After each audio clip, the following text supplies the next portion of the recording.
Mesdames, Mesdemoiselles et Messieurs, bonsoir, bienvenue dans cette édition d'information de ce vendredi 24 mois 1443, également le 26 novembre 2021. Cérémonie de prêche hier à Dar Salam par le guide Farouk.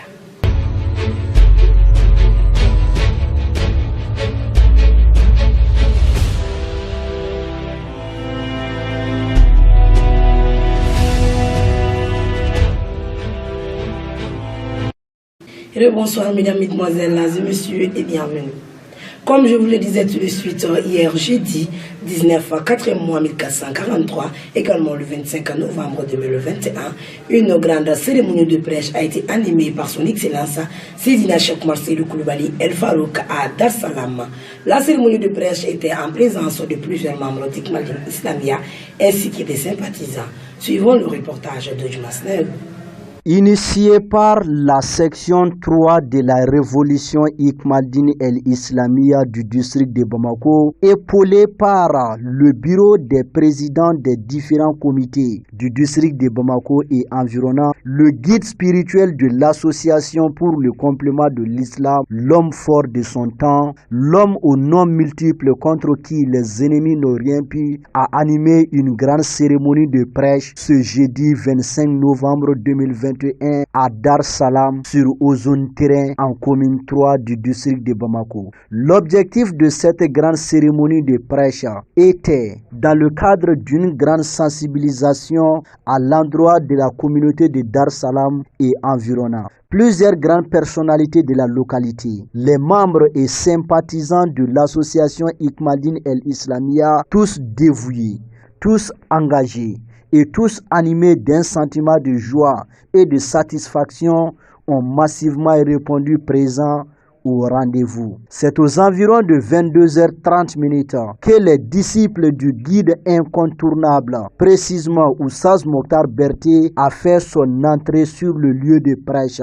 Après un accueil réservé à l'endroit de la délégation de Oustaz Mokhtar Berté, la parole fut donnée aux uns et aux autres qui ont tous manifesté leur sentiment de joie dans le cadre de ce grand prêche au sein de leur commune. Aux environs de 23h, l'ambassadeur d'Allah sur terre, l'homme fort de son temps, le miracle de Dieu dans sa religion, a fait son entrée triomphale et chaleureuse sur le lieu de prêche accompagné de toute sa famille et d'une forte délégation. Après un accueil brillant et réservé à l'endroit de l'incomparable Seydina Cheikh Oumar Seydou Coulibaly, les leaders religieux sur place et le bureau des présidents des comités ont reçu le guide incomparable El Farouk. Après avoir écouté les uns et les autres, l'homme fort de son temps, El Hadj Cheikh Oumar Seydou Coulibaly, prit la parole. Dans son allocution, il nous a prêché la vérité du Tout-Puissant Allah. Il a exhorté les uns et les autres au dévouement, au courage pour le rehaussement de l'islam.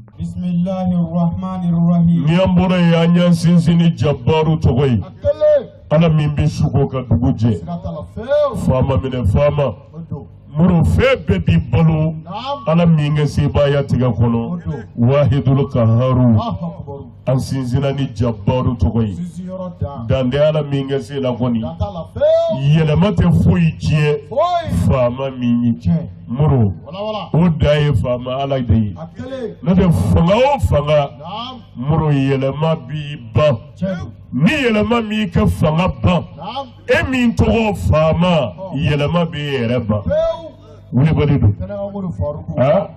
mura mi jamana min ngono bi o togo te ko Maliya amba kapitali kono ya Bamako kuluba yere men jalaw afama sigi yoro min be bi o te Ashimu Goita yawa afolo la le lawa la Mali ni panashi ta president folo min nana o ye Modibo Keita de o te dugukolo yere kabili kuma te gato kuluba min fora ale ko ye Musa Tarawore o yere te dugukolo kabili muro kuma te kwa bisigi palela kuluba min foro ko o ye Amadu Tumani Ture ye atiti muro fene te dugukolo kabili kuma te gasigi fama sigi yoro la how you Fama ni wasara wajui.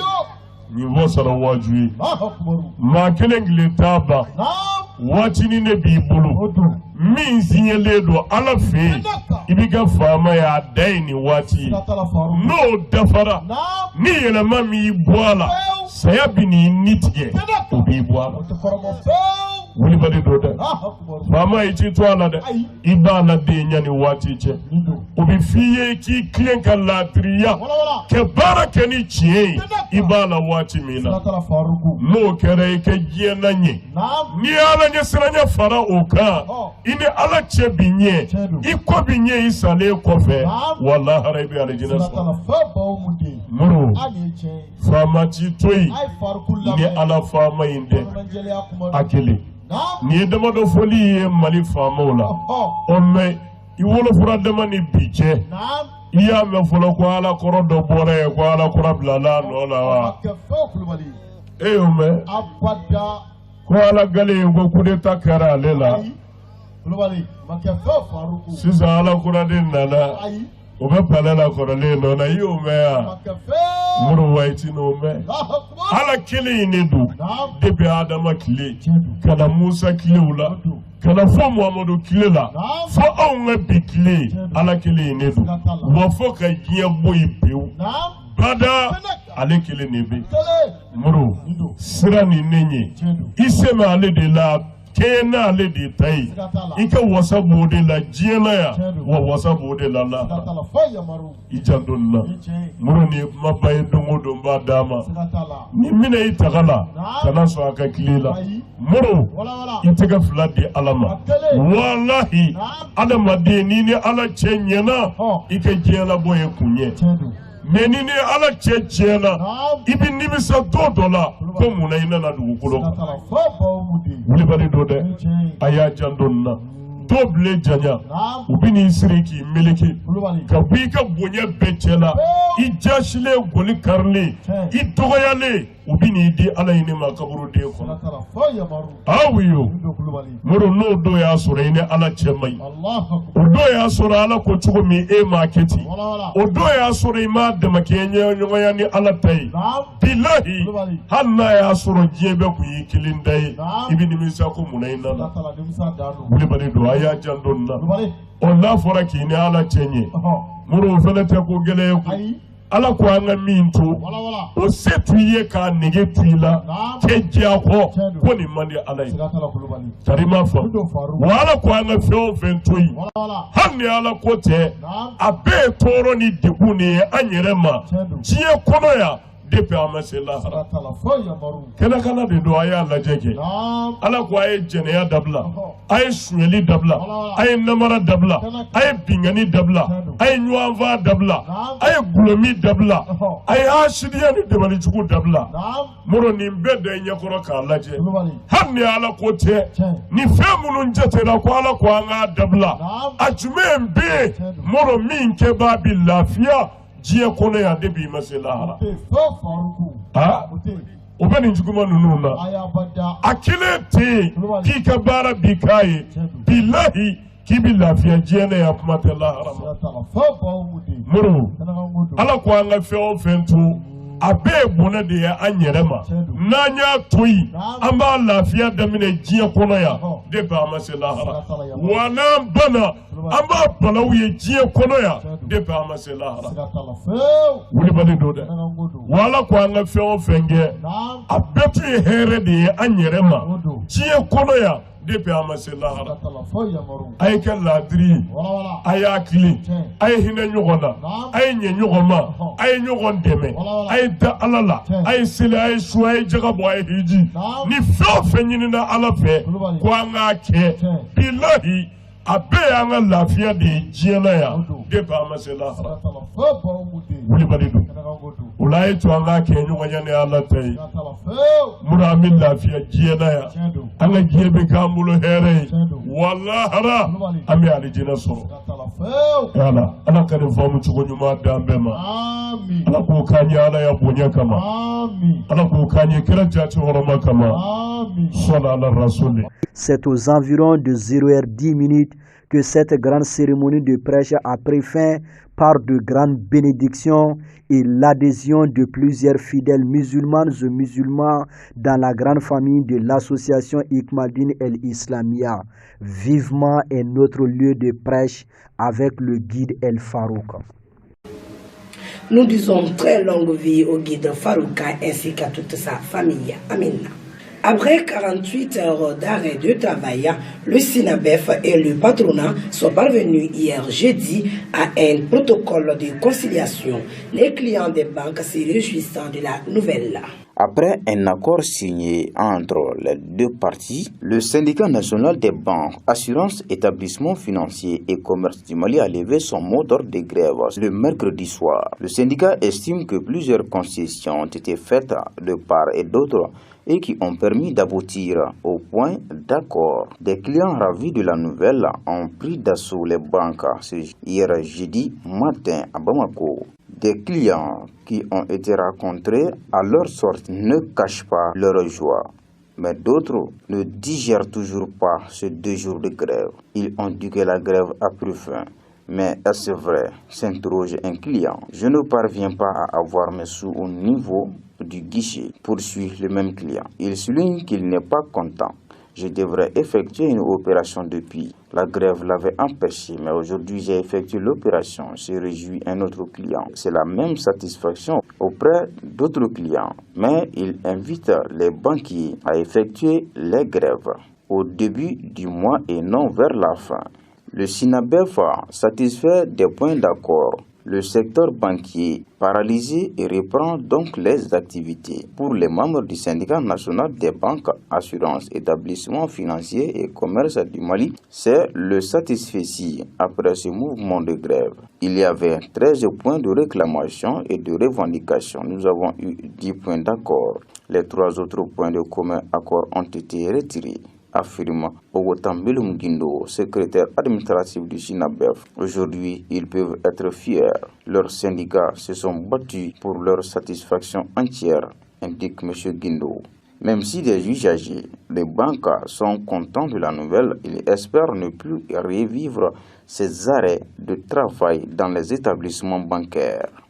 Un jeune entrepreneur malien, Cheikh Sall, visiblement soucieux de l'avenir de nos compatriotes immigrés, a mis en place une application dénommée Tungaranke. L'objectif, les aider à payer leurs factures et d'autres services avec leur smartphone depuis leur pays d'accueil, vérifier leur compte bancaire, écouter les radios locales pour avoir les nouvelles de leurs localités respectives. Cet outil numérique a été lancé le mardi dernier sous le thème la bancarisation de la diaspora du Mali. Tungaranke est une application qui permet à la diaspora de faire des opérations bancaires depuis leur pays d'accueil.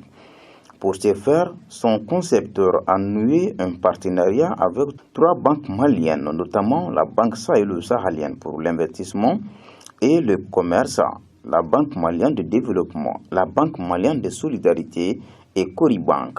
Elle sert également à régler les factures d'eau, d'électricité et d'abonnement télé à travers un partenariat avec la Société malienne de gestion de l'eau potable Somagep, la Société Énergie du Mali EDM SA, Canal Plus Mali. Selon Cheikh Sall, l'initiative fait suite à des visites qu'il a effectuées dans des pays où vivent nos compatriotes. Il dit avoir constaté avec les Maliens souffrant quand il s'agissait d'envoyer de l'argent au pays pour faire des réalisations. Cet argent n'arrivait pas souvent à destination ou était utilisé à d'autres fins, a-t-il affirmé. C'est ainsi qu'il a pensé à ce projet avant de le mettre en œuvre pour lui permettre de tracer leur investissement et autres dépenses. Le projet commencé en 2016 envisage de sceller un partenariat avec toutes les banques maliennes. Dans un mois, Cheikh Sall entend également intégrer à l'application des stations de carburant, des magasins de denrées alimentaires, des cliniques pharmacies, des agences de voyage. Le but étant de diversifier les offres de services pour les migrants maliens utilisateurs de l'application. Nous disons bon vent à cette application. Le président de la transition, son Excellence le colonel Assimi Goïta, chef de l'État, a reçu en audience hier jeudi 25 novembre 2021 une délégation du Conseil économique, social et culturel du Niger, conduite par son président, Malam Ligari Maïrou. À sa sortie de l'audience, M. Maïrou a martelé: nous sommes invités à Bamako dans le cadre de la session extraordinaire du Conseil économique, social et culturel par notre frère et ami Yacouba Katili. C'est consécutivement à la participation à cette activité que nous avons jugé utile de venir rendre visite à son Excellence le président de la transition, chef de l'État, pour lui présenter nos civilités et le remercier pour l'accueil chaleureux qui nous a été réservé à notre arrivée, a indiqué le président du Conseil économique, social et culturel du Niger. Cette rencontre nous a permis également de prendre conseil auprès du président Assimi Goïta et de nous entretenir avec lui sur la collaboration que le Conseil économique, social et culturel du Niger veut désormais avoir avec les collègues du Mali. Le président nous a donné de très sages conseils pour que la mutualisation des efforts au niveau décentralisé des institutions soit une réalité et pour que les conseils économiques et sociaux puissent nous permettre d'aller plus de l'avant dans notre espace sahélien, a-t-il déclaré. Le Conseil économique, social et culturel constitue un creuset d'expertise. Compte tenu de cela, nos pays qui traversent actuellement des écueils très importants dans leur histoire ont besoin d'un dialogue beaucoup plus élargi qui va à la base afin de recueillir les préoccupations des populations, a déclaré M. Maïrou, qui rassure que c'est ce qui va permettre au Conseil économique et social d'être une véritable plateforme d'échange participatif et constructif. Grâce à ces initiatives, le Conseil économique, social et culturel du Mali est désormais incontournable sur la question du développement économique au Mali, estime M. Maïrou, tout en précisant que parmi ces initiatives figure la question des réformes institutionnelles. Cette question s'inscrit aujourd'hui dans le cadre de la modernisation de nos États, a-t-il précisé. M. Maïrou a également fait état de la restitution des travaux de recueil sur le terrain auquel il a eu l'occasion de prendre part. Ce recueil, dit-il, qui constitue une sorte de livre de chevet de gouvernance, est un outil indispensable pour la planification et même une sortie de tableau de bord pour tout gouvernant. Le président de la transition a rassuré ses hôtes du jour de son soutien aux initiatives portées par ces deux institutions. Nous repartons très satisfaits du Mali parce que nous nous sommes retrouvés chez nous. En plus, nous avons trouvé le Conseil économique, social et culturel du Mali dans de bons décors, a conclu le président du Conseil économique, social et culturel du Niger. À présent, nous vous proposons de suivre les actualités internationales rassemblées et commentées par Issa Traoré.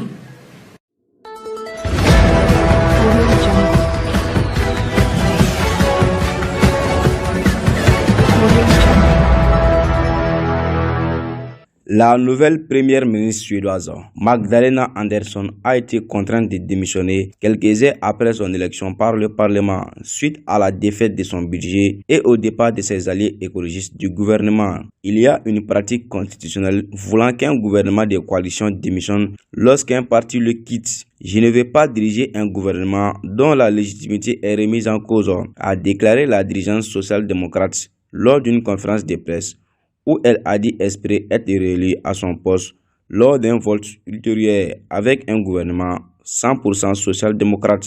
Élue l'espace de quelques heures, première femme à ce poste après plusieurs jours de négociations déjà délicates, elle a été la victime d'un douloureux jeu de domino politique. Elle sera restée en poste moins de 8 heures. Mardi soir, cette économiste de 54 ans, jusqu'ici ministre des Finances de son prédécesseur, s'était assuré in extremis les soutiens nécessaires pour arriver au pouvoir grâce à un accord de la dernière heure avec le parti de gauche pour augmenter les petites retraites. Mais un autre parti clé, le parti du centre mécontent des concessions faites à l'aile gauche, lui a retiré son soutien pour le budget sans pour autant bloquer son accession au pouvoir.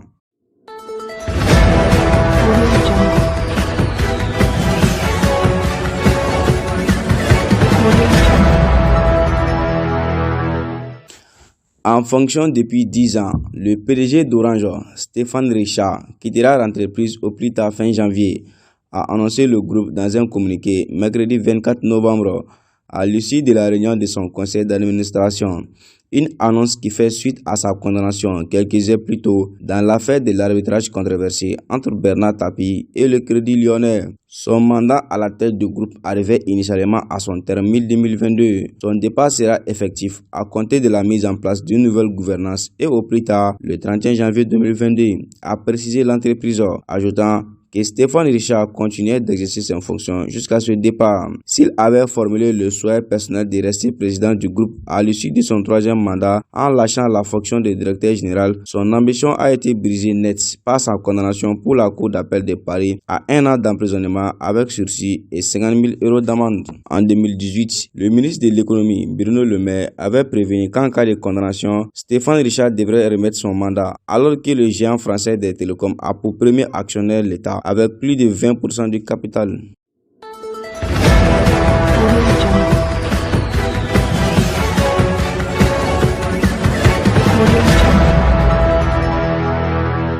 Alors qu'il est recherché par la Cour pénale internationale CPI pour crimes contre l'humanité, la commission électorale en Libye a annoncé mercredi 24 novembre avoir rejeté la candidature à l'élection présidentielle de Saif al-Islam Kadhafi, qui comptait se présenter au scrutin prévu le 24 décembre. Saif al-Islam Kadhafi, qui avait présenté sa candidature le 14 novembre, figure parmi les 25 candidats dont les dossiers ont été rejetés, selon un communiqué de la Haute Commission électorale.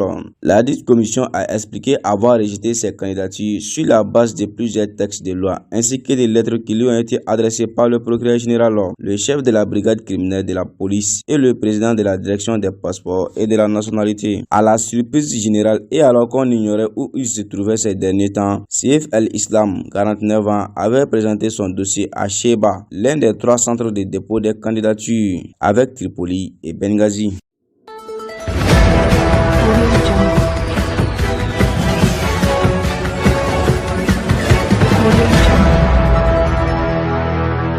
Le premier ministre d'Éthiopie, Abiy Ahmed, est au front où il dirige la contre-offensive des forces gouvernementales contre les rebelles venus de la région du Tigré et qui menacent de prendre la capitale Addis Abeba, a affirmé mercredi 24 novembre un média officiel.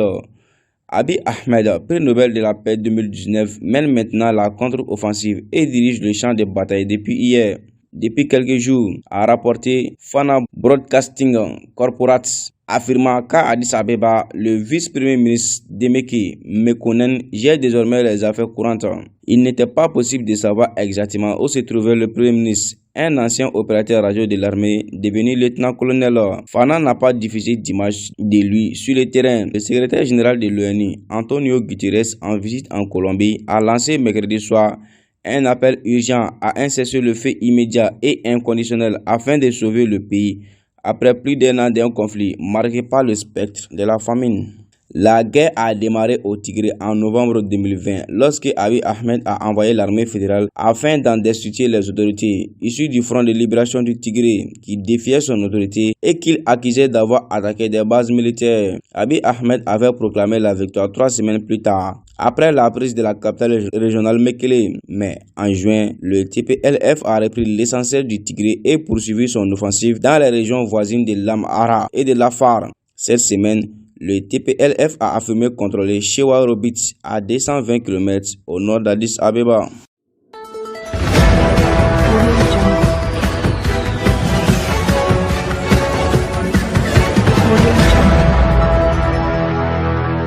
Pékin a fait part mercredi 24 novembre de sa ferme opposition à l'invitation de Taïwan au sommet virtuel pour la démocratie du président américain Joe Biden, qui réunira en décembre quelques 110 pays, mais pas la Chine. Le géant asiatique considère Taïwan comme l'une de ses provinces, bien qu'il ne le contrôle pas. L'île de 23 millions d'habitants. Ces dernières semaines, les passes d'armes se sont multipliées entre Pékin et Washington sur le sort du territoire, qui jouit d'un système démocratique et dispose d'un gouvernement, d'une monnaie et d'une armée propre. Dans un message clair à la Chine, Joe Biden a invité quelques 110 pays et territoires à son sommet virtuel pour la démocratie en décembre, dont les alliés occidentaux des États-Unis. En revanche, les principaux rivaux de Washington Washington, dont Moscou et Pékin, n'y figurent pas. Le président américain ne l'a pas caché depuis son arrivée à la Maison-Blanche en janvier. Le combat entre les démocraties et les autocraties, incarné à ses yeux par la Chine et la Russie, est au cœur de sa politique étrangère. Le sommet pour la démocratie, promesse de campagne dont la première version aura lieu en ligne les 9 et 10 décembre avant une rencontre en personne un an plus tard, est l'une des pièces maîtresses de cette priorité. Ainsi prend fin cette édition d'information. Nous saluons et remercions les guides de la révolution Ikmaldina, son excellence Seydina Cheikh Marcel Koulibaly El Farouka, ainsi que toute sa famille, que Dieu leur accorde une longue vie. Bonne suite de programme sur votre chaîne au service de l'Islam Horoya TV. Qu'Allah le Tout-Puissant protège le Grand Mali et le monde entier, et que la paix et la quiétude règnent partout. Je vous remercie.